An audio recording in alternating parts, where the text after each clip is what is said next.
पहला प्रश्न है, राष्ट्रपति देश में आपात स्थिति की घोषणा निम्नलिखित में से किससे लिखित परामर्श प्राप्त करने के बाद ही कर सकता है? ए.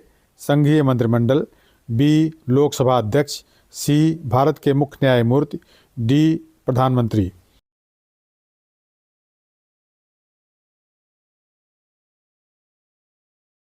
इस प्रश्न का सही उत्तर होगा ऑप्शन ए, संघीय मंत्रिमंडल। अगला प्रश्न है, संविधान सभा के सम्मुख किसने संविधान की प्रस्तावना प्रस्तावित की थी? ए. सुभाष चंद्र बोस, बी. जवाहरलाल नेहरू, सी. स्वामी सहजानंद, डी. डॉक्टर भीमराव अंबेडकर।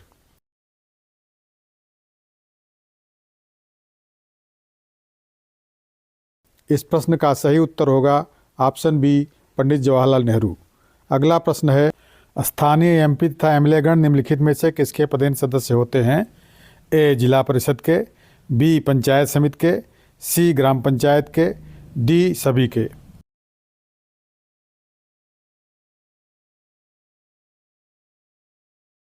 इस प्रश्न का सही उत्तर होगा ऑप्शन बी, पंचायत समिति के। अगला प्रश्न है, मौलिक अधिकारों पर निम्नलिखित में से किसके द्वारा प्रतिबंध लगाए जा सकते हैं? ए. राष्ट्रपति द्वारा, बी. लोकसभा द्वारा, सी. उच्चतम न्यायालय द्वारा, डी. इनमें से कोई नहीं।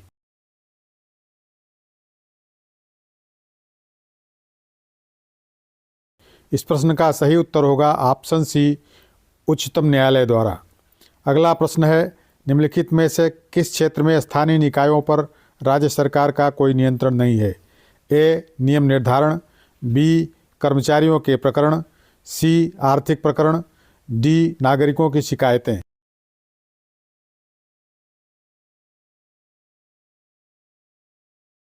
इस प्रश्न का सही उत्तर होगा ऑप्शन ए, नियम निर्धारण।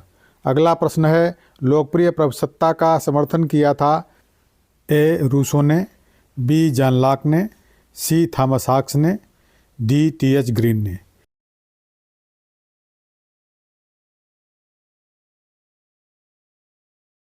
इस प्रश्न का सही उत्तर होगा ऑप्शन डी, टी.एच. ग्रीन ने। किसी अधिनियमित संविधान का सबसे पहला उदाहरण है? ए. रूसी संविधान, बी. फ्रेंच संविधान, सी. चीनी संविधान, डी. अमेरिकी संविधान।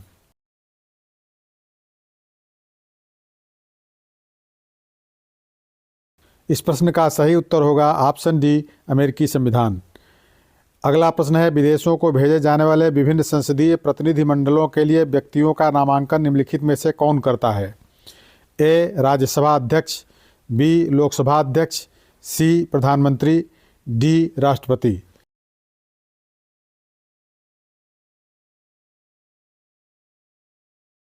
इस प्रश्न का सही उत्तर होगा ऑप्शन बी, लोकसभा अध्यक्ष। अगला प्रश्न है, किसी राज्य के राज्यपाल को निम्नलिखित में से किसकी शक्ति नहीं है? ए. विधानसभा भंग करने की, बी. विधानसभा स्थगित करने की, सी. विधानसभा बुलाने की, डी. विधानसभा का सत्रावसान करने की।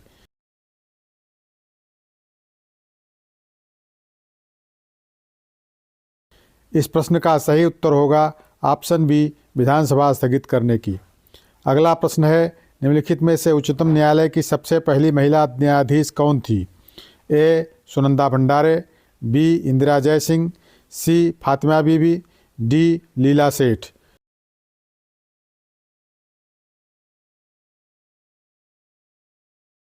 इस प्रश्न का सही उत्तर होगा ऑप्शन ए, सुनंदा भंडारे। अगला प्रश्न है, 17वीं लोकसभा के अध्यक्ष कौन हैं? ए. जगदीप धनखड़, बी. जे.पी. नड्डा, सी. उत्पल कुमार सिंह, डी. ओम बिरला।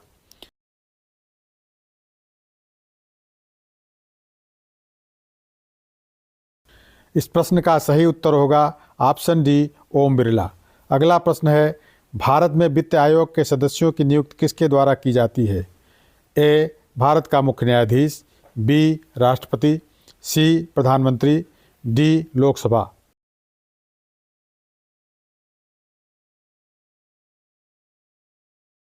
इस प्रश्न का सही उत्तर होगा ऑप्शन बी, राष्ट्रपति। अगला प्रश्न है, पुदुचेरी को भारतीय संघ में कब सम्मिलित किया गया?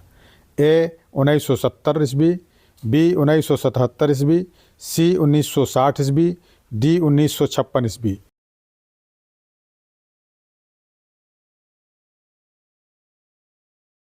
इस प्रश्न का सही उत्तर होगा ऑप्शन डी 1956 ईस्वी।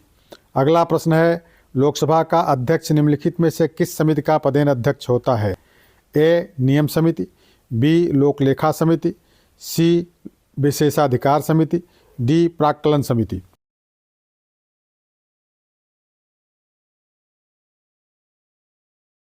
इस प्रश्न का सही उत्तर होगा ऑप्शन ए नियम समिति। अगला प्रश्न है, राज्य लोक सेवा आयोग के सदस्यों की नियुक्ति कौन करता है? ए राज्यपाल, बी राष्ट्रपति, सी प्रधानमंत्री, डी मुख्यमंत्री।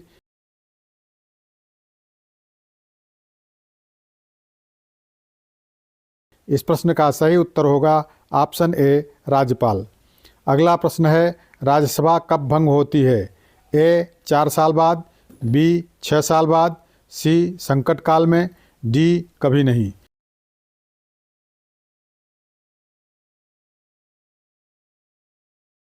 इस प्रश्न का सही उत्तर होगा ऑप्शन डी कभी नहीं। अगला प्रश्न है, भारत में मंत्रिपरिषद सामूहिक रूप से किसके प्रति उत्तरदायी है? ए लोकसभा, बी संसद, सी राष्ट्रपति, डी राज्यसभा।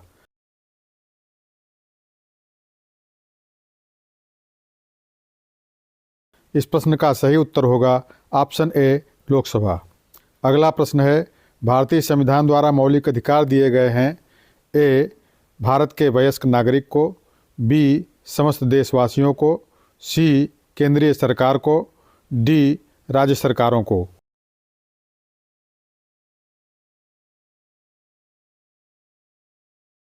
इस प्रश्न का सही उत्तर होगा ऑप्शन बी समस्त देशवासियों को। अगला प्रश्न है, राज्य पुनर्गठन आयोग के अध्यक्ष कौन थे? ए फजल अली, बी सरदार पटेल, सी गोविंद बल्लभ पंत, डी इनमें से कोई नहीं।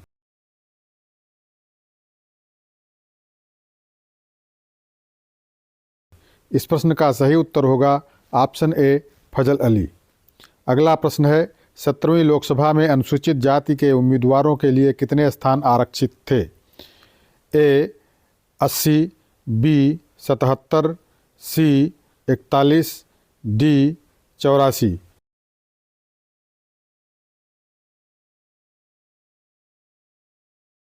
इस प्रश्न का सही उत्तर होगा ऑप्शन डी 84।